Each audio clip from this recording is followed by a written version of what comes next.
Hi, also, it is 10:55, so I'll go ahead and get started. Thank you all for joining this breakout session, how campuses are offering tobacco treatment during COVID-19. We know that with the pandemic and a lot of campuses, and with the transition to distance learning and campus closures, that's posed a challenge in terms of tobacco treatment and supporting students, which is still very important during this time. So we've invited two representatives from colleges in California to kind of share a little bit about what they're doing on their campuses, and we will have time for questions at the end. So we will have the two presenters share what they're doing on their campuses, and then at the end we'll have time for questions. So feel free to drop any questions in the chat box. I'll go ahead and ask them once Stephanie and Amber are finished presenting, and then I can also assist with any tech issues if anyone's having it throughout the presentation. So we'll go ahead and get started with our first presenter. I have Stephanie Lake, who is an intervention services coordinator at UC Davis, and the floor is yours. Thanks. I'm really excited to be here because I've been at Davis for 21 years. And so besides doing the tobacco, which we've actually switched a lot to vaping cessation now, even though we still call it smoking cessation, because we're finding that a lot of the students are doing more vapes than smoking, but we do both. What's been really great is even though through the pandemic, I've actually had a lot of students decide to get sober off of nicotine. I always let them know that, you know, nicotine is the hardest drug to get off of. And what's great is even though everything's virtual, students can still make an appointment with me. We use what's called the point and click system. And if anyone wants more information about that, I can go into that later. But so people can actually go on and virtual and web-based appointments with me. And the first appointment is always 60 minutes. And then as soon as they've made the appointment, they get a healthy message with a couple questions, just like, where are they at with their smoking right now? What are they interested in? What do they like about it? What do they not like about it? And on a scale from 1 to 10, where do they think they would be with their willingness to quit? And then once I see that, then I meet with them virtually, and we do, everything is via Zoom. So I send them out the link via Zoom in a healthy message. And then we get on, and then we do the first session is always 60 minutes. It's scheduled for 60 minutes, but it can be anywhere from 30 minutes to 60 minutes, just depending on what they want. And I go through another questionnaire. So I've seen their questionnaire, and then I go through like, where are they at right now with their vaping or their smoking? What do they want to do? What are their, and then one of the biggest questions I talk about is like, what are their barriers to quitting? Because I want to know, like, what's their likelihood of actually quitting? Then we talk about it. And then I'm like, what are their coping strategies? And then I'll go over a lot of information around coping strategies to help them quit. Then I'll talk about, you know, I go over the different medications we have. We give out free nicotine patches, lozenges, and gum. We do a month's supply. With someone that's vaping, I'm actually able to give out 2 months because we use our health center is given a program where we give out a month's free for anyway, and then we can use their insurance for another month of either the patch, the lozenge, or the gum. We also provide either Wellbutrin or Chantix through their docs. And what's also really great is our doctors, whenever they meet with a student, either via the telephone or via Zoom, because our docs are all telehealth right now, unless they come into our urgent care, they always ask the student, you know, are you a smoker? That's one of the questions that every single MA asks when the student comes in. And if they say yes, they'll be like, oh, well, are you interested in talking to Stephanie about your smoking? Or vaping. So that's been really good. So that's some of the way people have come to me. The other way is we have it all over our website that people can just come in. And if they come into acute care and they talk about their smoking, because people are still coming into acute care, we actually have smoking cessation packets. And in the packets, there is my card. There's some big red gum because we know cinnamon gum actually helps. There's also the Smokers Quit line. And just a brochure on what happens when you quit. So that's always been really helpful to get them to me. And then once they're in with me, I go over what the recommendations are. If they do need the medication, they do have to meet with their doc. And what's great is if they're meeting with me first and they decide, okay, I've decided I want the Chantix and the gum, I can give them the gum, and then I'll put them in to meet with their doc. And then I will send a healthy message to their doctor, letting the doctor know that, yes, the student has met with me. They're doing the gum and they want the Chantix, or they're doing the patch and they want the lozenges, because you can do both together. The other thing is that I will do follow-up sessions, and my follow-up sessions are 30 minutes. I always make, after my first session of meeting with the students, I always give them 2 weeks from the date that they've decided they want to quit to when they meet with me. Now, if, for instance, someone is meeting with me, say in January, and they're like, I have one student say, well, I want to quit in June. I'm like, that's not really realistic for them, because that's 6 months. I'm like, well, we can work on cutting it back, but what about cutting back in a month versus 6 months? Because I want to find out where they're really at with their use. And so I'll meet with them after, like a week later, if they're not ready to quit yet. And then I'll work on the progress of getting them to the point where they've set their quit date. For a lot of people, what I'm also finding is that there is some tobacco and marijuana together. If they're doing that, I'm finding there's a lot more anxiety, there's a lot more depression, there's a lot more actually schizophrenic tendencies is what we're calling. And I will work with them to cut both of them out at the same time. And then sometimes what they'll do is they may bring back the marijuana later on. And as a harm reductionist, I'm going to talk to them about the dangers of that. But I definitely want them to quit the marijuana and the tobacco. And also if they're drinking while they're smoking, I'm also going to be like, okay, for the first 2 weeks, because we know that the first 2 weeks is the toughest, probably try not to drink. And if you do tend to drink, please bring the gum, the patches, or the lozenges with them. And a lot of times I'll say, well, it says on the box that the gum doesn't work. And I'll let them know the gum doesn't work as well, but it will definitely work, especially if you are, trying to go out and drink. And people are not going out as much to drink, but now with things starting to open back up again, there is some outdoor bars that are opening up. So I'll definitely tell them, bring the gum with you. Try just to keep it to the water, and try not to eat within 15 to 20 minutes. However, I would much rather have them do that and have the gum with them than not have it and end up smoking. I've had a lot of students that are like, oh, I didn't think I was going to be tempted. I got super tempted. I ended up smoking. So then I'm like, yeah, bring the gum. The other thing that's been really nice is that occasionally I've had people, I haven't met with them for 6 months and then they've relapsed. If they've relapsed, then I can absolutely start the process over again, where I can again give them another set of patches, lozenges, or gum, so that we can continue the process. And after that, we actually sell them at the health center. What's really great now is, even with the pandemic, I will send we call it's a voucher, it's a smoking voucher that says 30 days. And I let them know, okay, the student has decided that they want a month's free of the 21 milligram patches. Please make sure to give them. And then I send a message to our pharmacy, because it goes into their portal, so they can print it out, but most people don't want to print it out. So they'll just send it to the portal. So when they get to the pharmacy, they call from outside the health center, because right now we're only taking acute care people in the health center.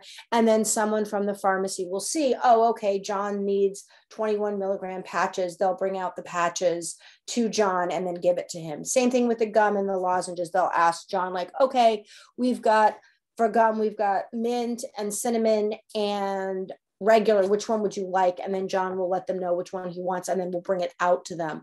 What's also been really nice is we can actually mail them the patches, the lozenges, or the gum, because some people, due to distance learning, are now in Southern California. So we can actually even mail out the patches or the lozenges or the gum, or even the medication, if they've met with their primary care doc and decide to go on the medication.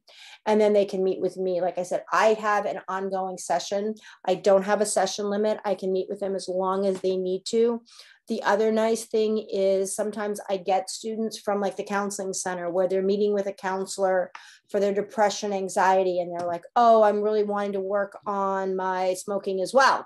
So then they'll refer them to me, and then I'll CC their counselor on the notes. I CC their doc on the notes, so that the doctor and I are also in consultation about what's working well for the student.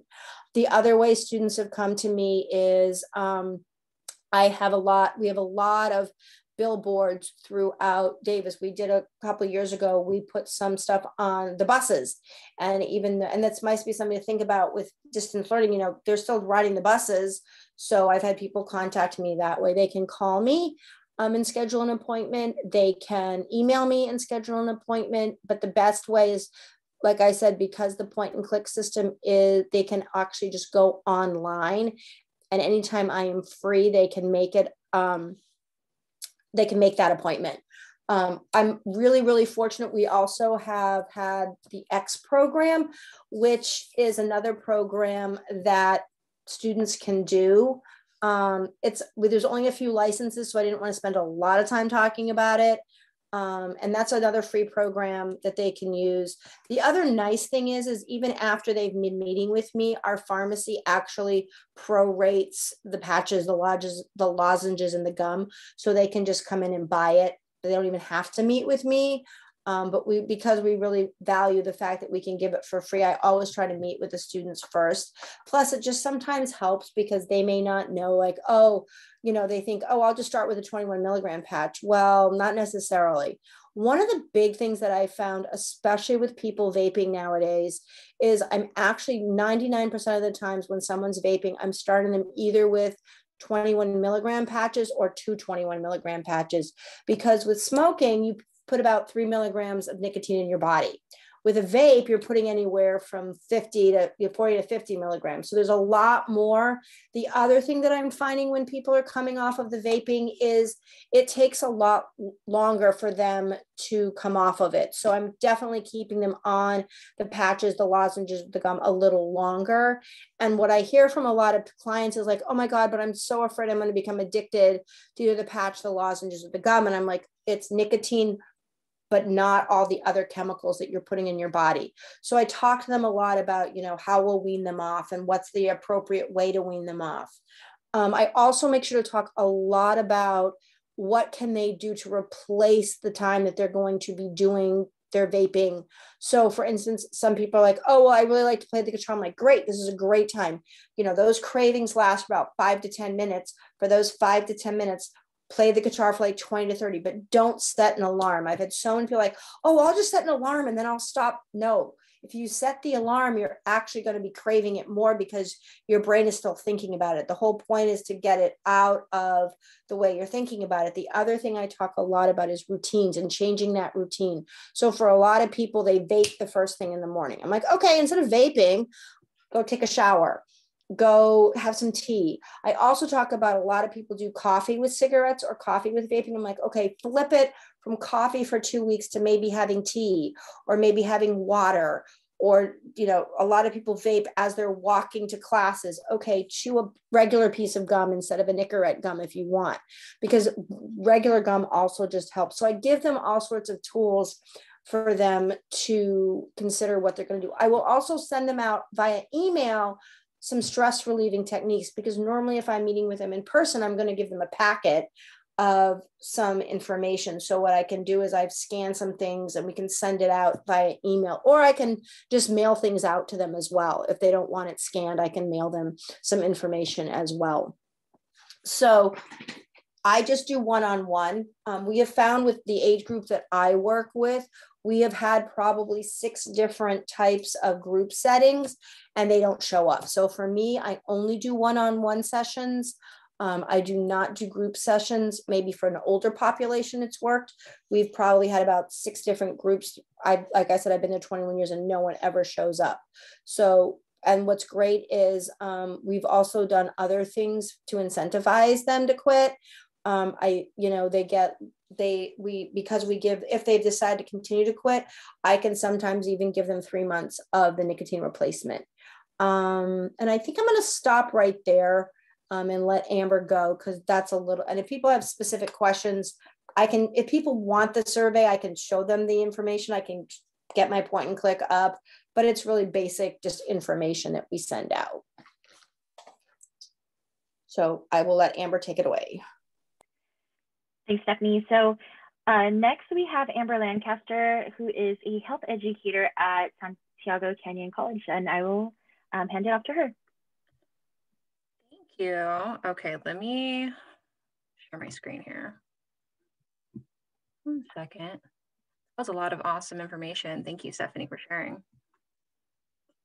I promise I know how to do this typically. You're and welcome. then when it comes to... I know, I do the same thing all the time. I'm like, I'm like, what am I doing?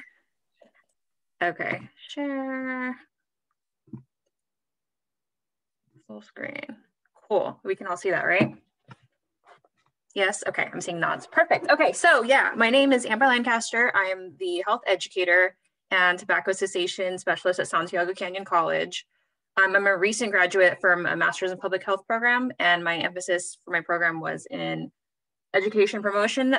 Unlike Stephanie, I'm very new to this role. I've only been working in it for a few short months, but I'm very passionate about working with adolescent and youth populations, especially in educational settings. So very excited for this role. I'm very excited to see in what ways I can help serve the campus community and help promote a smoke-free campus. So a little bit about SCC, because we're definitely not as well known as Davis. We're located in Orange County, California, in the city of Orange. And it's a really good school for being such a small school. We're ranked number 13 in the top 50 community colleges by College Choice. And we're very proud of the academic successes of our students for the 2019-2020 academic year. We had over 1,300 associate's degrees, 678 degrees for transfer, which means that the students are guaranteed admittance to a CSU. And then also we had over 1,500 students transfer to a four-year university during that same academic year. We take a lot of pride in our award-winning faculty, vibrant student life, and career education programs. We typically have about 10,000 students we have enrolled for each semester. Spring 2020, we had about a little over 10,000, but we've seen a decrease in enrollment since COVID. Typically, we are a predominantly Hispanic and white student populations, but we are also very diverse. We have a lot of different clubs and community organizations on campus to help really, or to represent everybody that we have on campus. And we are working toward becoming a 100% smoke and tobacco free campus. I will explain what that means right now. So we're like what I like to call a mostly smoke-free campus, meaning that there's no smoking allowed on campus, near buildings, near classrooms. However, we do have a designated smoking area, which is most of the parking lots. So this is of course problematic, as others parking there are exposed to secondhand smoke, and there's a lot of trash often left in these spaces. So we've held focus groups in the past for students and faculty, and we've got the general consensus that everyone would be happier to see a completely smoke-free community. So now we are currently working toward achieving that and having 100% smoke-free campus. And then what we're doing now currently is we're working to build a coalition. We're working to have more student support and really get this policy pushed. In the meantime, we're offering cessation services for those that do smoke to help them quit once and prepare for the new smoke-free environment once this policy is passed. We do a lot of education promotion on campus, but obviously with it being virtual now, it's all looking very different. And yeah, next slide. So what we're offering currently as far as tobacco cessation services is one-on-one counseling with me. I know there's an earlier question about group settings. We don't do any group counseling just because, as Stephanie mentioned, it's not really shown to be effective with our age group. It's really hard. There's a big stigma associated with receiving counseling, any type of like mental health or cessation counseling. So we found that most students tend to do a lot better when it's one-on-one. They are able to open up more. So we do one-on-one counseling. I usually will share the health information about smoking, the benefits of quitting, what is associated with prolonged tobacco and vape use, strategies for behavior modification, so identifying triggers, where do you usually feel the urge to smoke? How can we maybe modify those? I think she mentioned, like if you wake up in the morning and you want to have a cigarette or you want to vape, or you're out in bars with your friends and everyone else is smoking. So really helping the patient recognize when that's happening and work to correct those behaviors and maybe change it and do something else, something distracting, go for a walk, go play with your pet, those sort of things. And also we refer to our on-site physicians who can decide if prescriptions are appropriate. So Chantix Wellbutrin, she's a she, our physician. She can identify whether or not that's a good option for our patient, because there are risks associated with those prescriptions, especially if you already have depressive or suicidal tendency. And we do referrals for free NRT, but it's off-site. So we don't have it there typically because we just don't have a lot of patients that need it, and the shelf life isn't as long, so we don't keep it on site. We have referrals though for free NRT for campus or county resources rather. And then we also have psychological services to help kind of identify the underlying issues maybe associated with why people are using tobacco products, whether it be stress or depressive disorders. So we can refer to psychological services on campus as well. So in these next two slides, we're gonna talk about how students are able to make these appointments. Sorry, I need water. I'm gonna take a second. Okay. So I'm gonna explain how people are able to make appointments with myself and to receive cessation services. There's two ways they can go about it. So students who make general health appointments, so let's say they're going in for an issue, maybe not necessarily related to smoking cessation, they're getting a physical, they want birth control, whatever.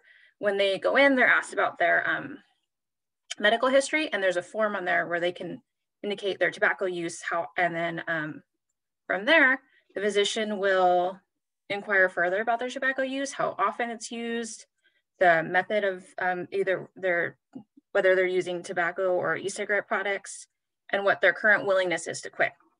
So how often have you been smoking? What are you smoking? How do you feel right now as far as quitting? Do you think you want to quit now? Do you want to quit maybe in a few months? And then from there, if they indicate that they're interested in quitting, she can refer them to the different resources that are on campus. So that would be myself, or they can do referrals to the psychological services as well. And then, like I mentioned, she can also advise them to the local resources in the community. So resources available on campus and the community. So that would be prescriptions and the referrals to NRT at a local medical center.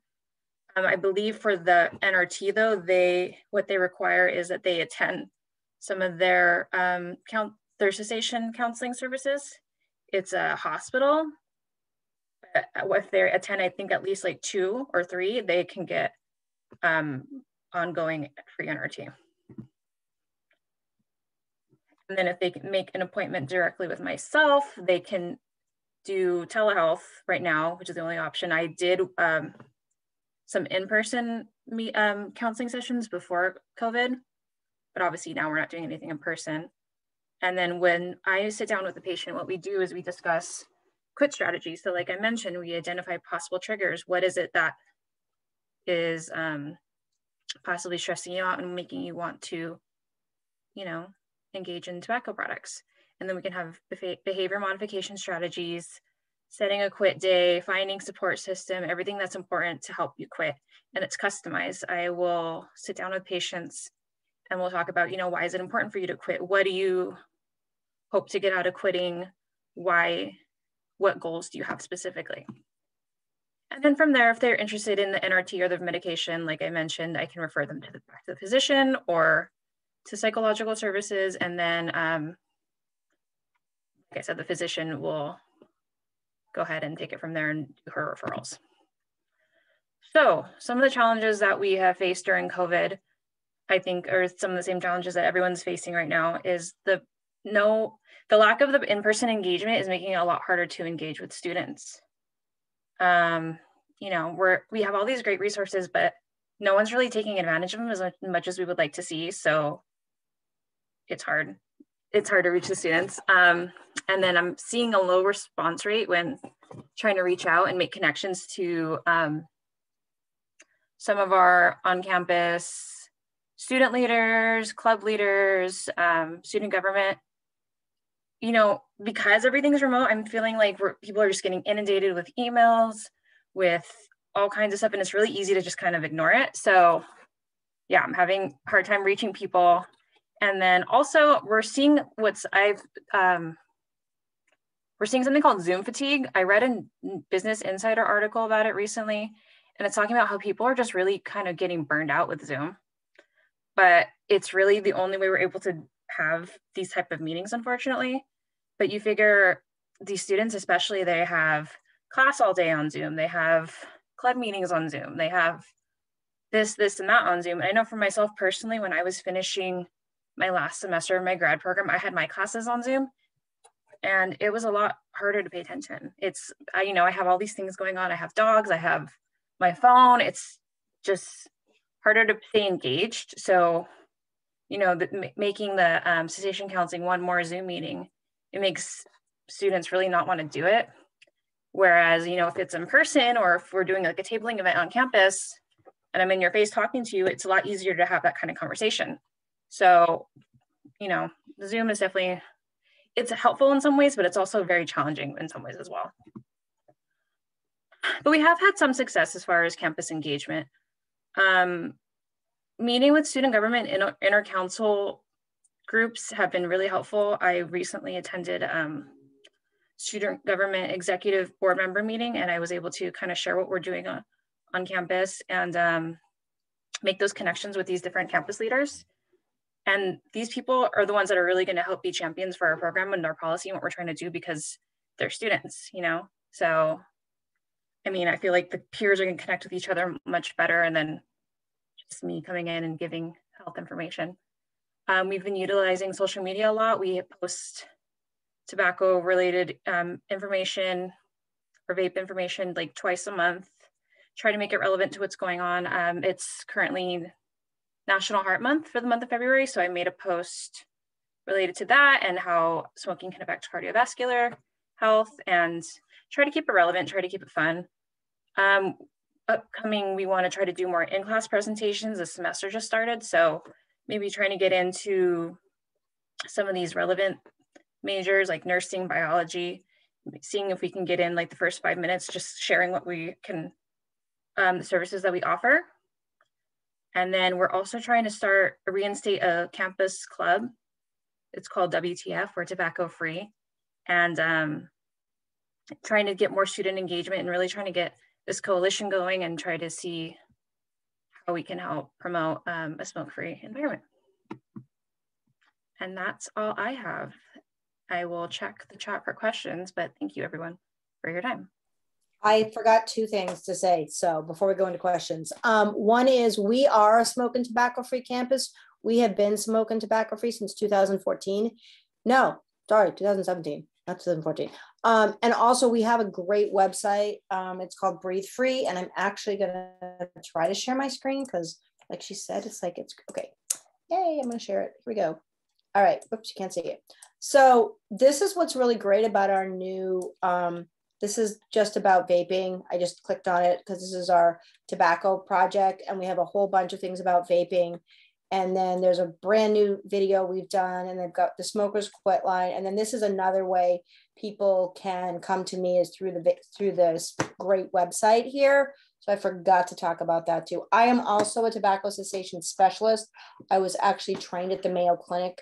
If anyone ever wants a really good training, it is a $3,000 training.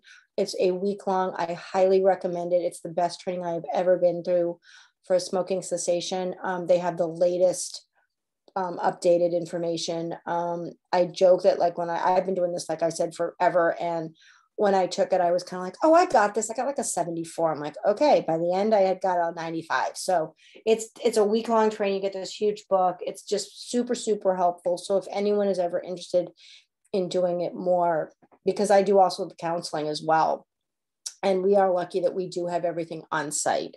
So, but this is part of our website that we've got, and they've got great impacts. Then if I go back, because I just clicked on the vaping one, there's also, it's the UC Davis project grants, and it talks about, oh my gosh, sorry, smoke, we've got some vaping information. I want to move this over so you can see it.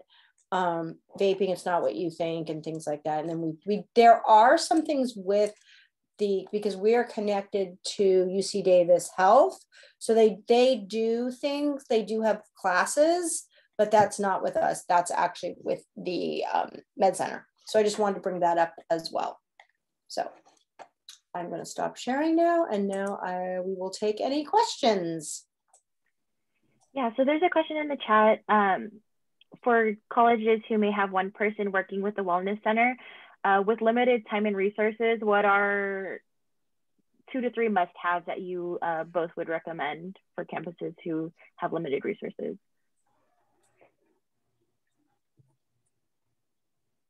Can you repeat the question?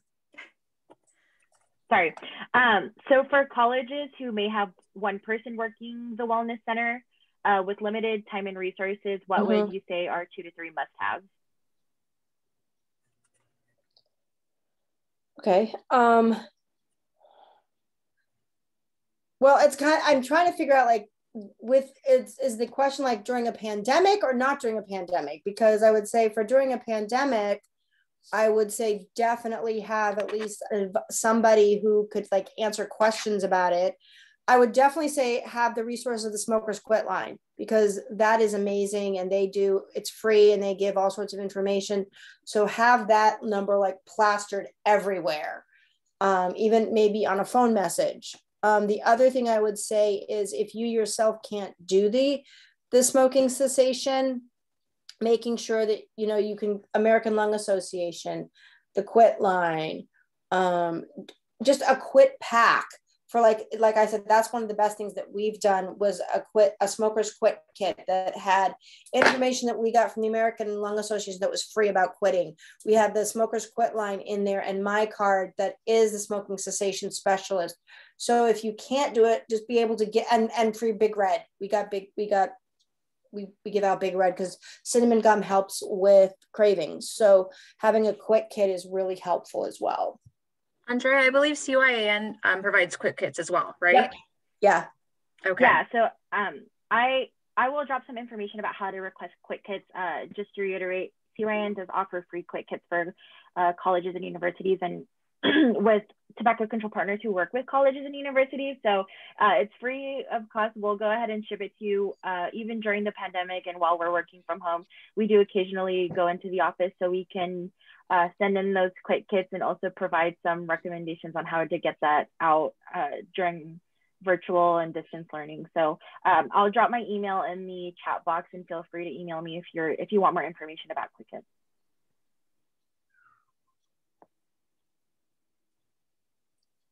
Other questions?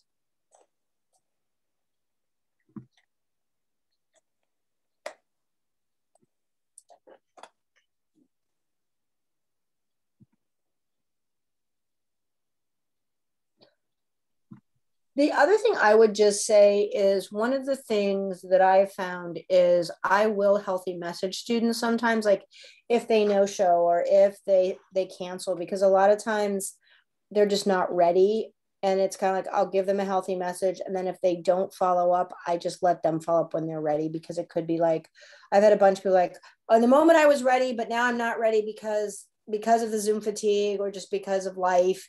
But I also talk a lot about making sure that they're thinking about who they're surrounding themselves with when they're trying to quit too.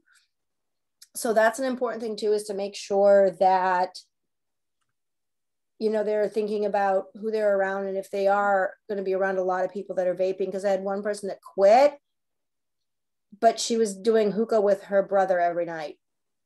I'm like, you didn't quit. And she couldn't figure out why the medication wasn't working. So I do some education around, and then I had another person that quit. And she's like, well, I just hit my friend's vape once a day. And I'm like, okay, but again, just hitting it once a day is not complete. And that's okay, because as a harm reductionist, I want to, reduce the harm. But I do some education because for them, they thought because they weren't hitting it all the day, they were quit. I'm like, you're still not quit. So I do a lot around like social smoking and social vaping and other forms of, inhaling things too. So we do have a question in the chat box. How do your colleges utilize events during a pandemic? For example, Great American Smokeout, to get more students involved or direct them to services?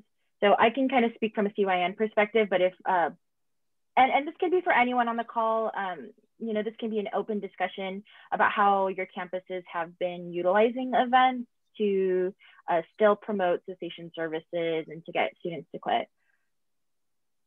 We have smoking cessation ambassadors that's actually part of the health education and promotion side of things. So it's not from my end standpoint. As far as I know, we're not doing anything in person. So we canceled the Great American Smokeout. However, I'm sure health promotion, and Rayanne's actually doing something right now in another session at the same time, who's my health educator.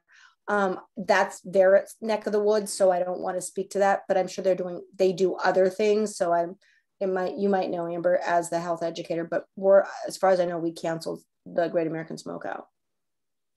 Yeah, we didn't end up doing anything for Great American Smokeout this year either, but I think moving forward, if we want to try to have virtual events, social media campaigns are a good way to do things. You can do, for example, because I got hired like right around the Great American Smokeout, so I didn't have time to plan anything, but I think in the future I would have done something like, oh, share with us on your story, like what can you do instead of smoking, like with your friends. And if you share it on your story or you tag people, we can send you a gift card for the bookstore, something like that to incentivize it and get attention. And usually we'll have other student groups share the stories as well on their feed. So it's not only reaching our followers, but their followers as well. And other groups will retweet it and so on, or share it and so on and so forth. So it casts a little bit of a wider net, because I don't know, we really don't have a whole lot of followers. I think we have something like 200.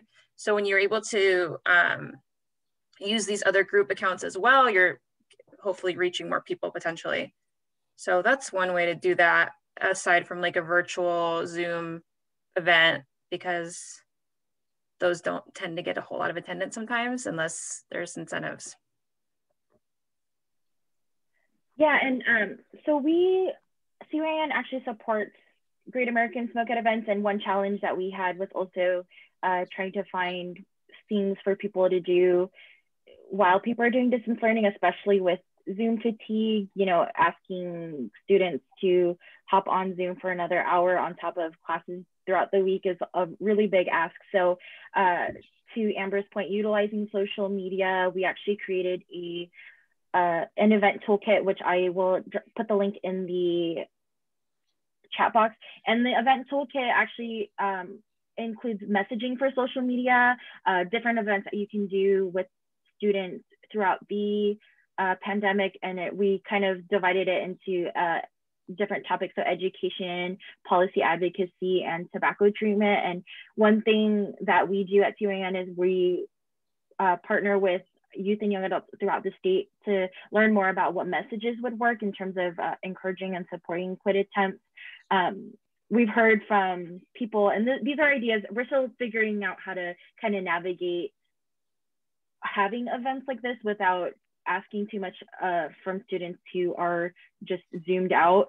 So some things that we've been hearing from partners in the field include partnering with the community. So if food distributions occur in your community, partnering with them and maybe providing quick kits or educational material, so that when people pick up food, they can also have information about resources they could use in case they want to quit smoking. And that's a great idea for people who may miss campus announcements, or maybe don't have easy access to the health center if they want something that's a little bit more community-based. That's also some ideas that we've heard as well on our end. So I'm just gonna check the chat box. Okay, I got the one about for me, yes, it depends on where they're at. I have actually had students start with the 221 milligram patches. And what I let them know that is, if they start to get nauseous, what they can do is cut the second one in half, but I usually do have them start with 221 milligram patches. Yep. And that's a big thing, because in the past, people used to think, oh, we were like under, like, how do I say this? We weren't giving them enough nicotine replacement, so that's why they would end up going back. But yeah, for a lot of them, I started them on 221 milligram patches. Yep.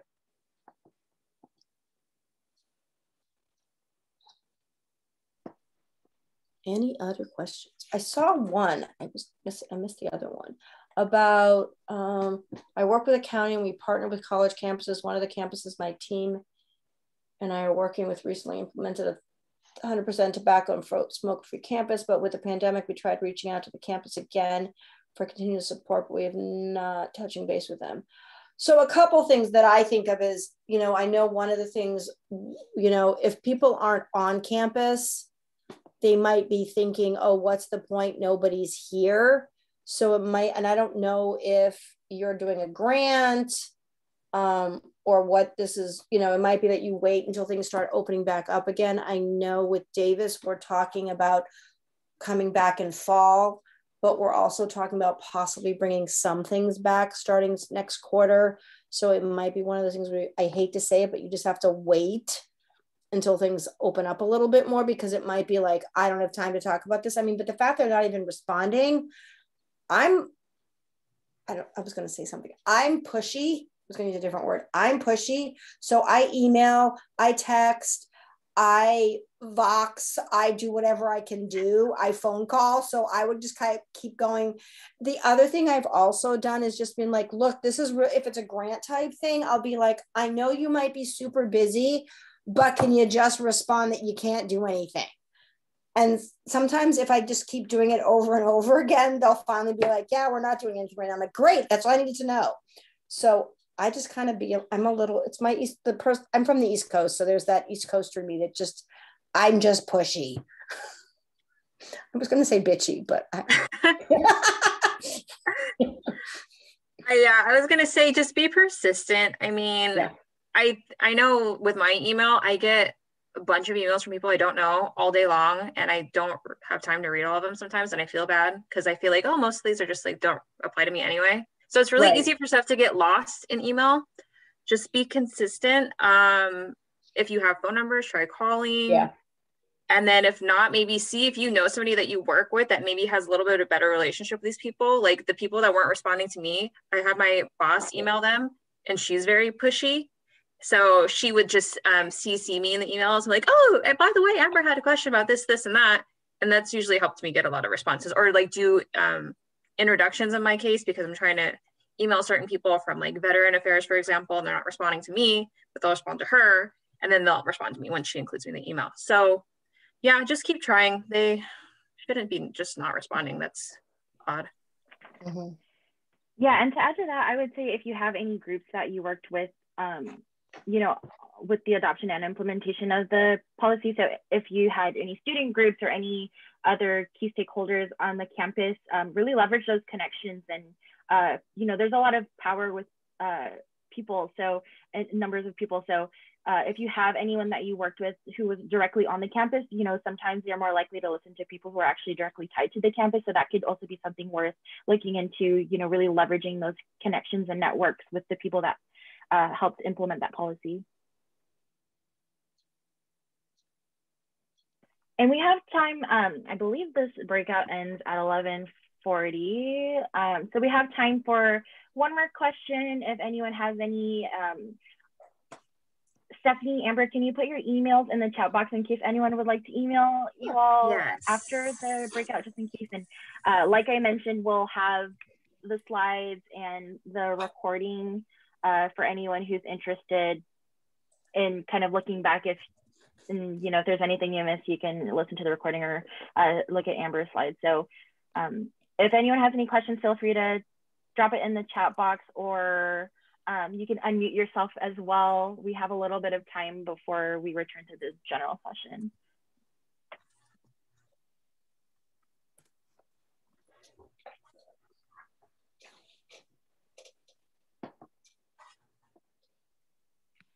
Can I ask a question? Go ahead. Stephanie, you mentioned the class that you took, like the $3,000 class. Yeah. It's at the Mayo Clinic, and it's called it's the Tobacco Cessation Specialist, the TTS. And it's usually every May. It's around like the 18th to 21st at the Mayo Clinic. Like I said, highly, highly recommend it. You call it TTS. It's tobacco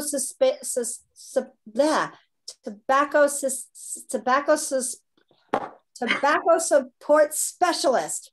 God, I can't speak today. TTS. And you can just go on the Mayo Clinic website and they have a really good, and yeah, there is also one, you're right, Carolyn, there's one at Rutgers as well in New Jersey. Yep. Is that one also $3,000? I don't Probably. know.